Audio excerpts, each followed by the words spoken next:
Dinagsa ng mga deboto mula sa iba't ibang lugar sa Mindanao ang traslasyon ng itim na Nazareno sa Cagayan de Oro City. May live report si James Paulo Yap ng GMA Regional TV 1 Mindanao. James? Sara, tinatayang aabot sa 17,000 na mga deboto ang dumagsa para sa traslasyon ng itim na Nazareno dito sa Cagayan de Oro City.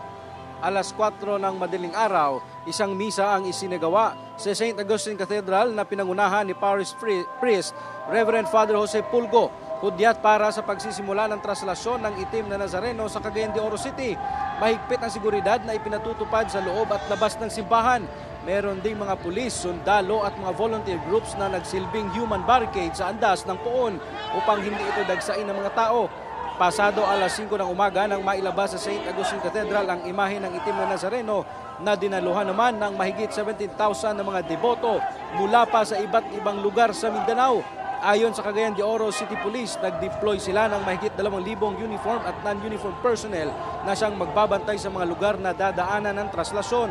Sa kanilang monitoring, wala naman daw naiulat na mga insidente habang umaandar ang andas patungo sa simbahan nito sa Nazareno Parish. Mahigpit ding ipinagbabawal ang pagtapon ng panyo sa traslasyon. Ito ay kabilang sa mahigpit na seguridad para hindi masalisihan ng masamang tao na may balak guluhin ang traslasyon. Pagkatapos ng mahigit 2 oras na traslasyon ay naipasok din ang imahe ng puon na itim na Nazareno sa simbahan. Magkakaroon ng misa sa Nazareno Parish kada oras hanggang alas 8 ng gabi para sa mga deboto na gustong humabol. Sara, sa kabuuan ay naging maayos naman daw ang traslasyon sa Cagayan de Oro City. Ito ay ayon na rin sa Cagayan de Oro City Police Office.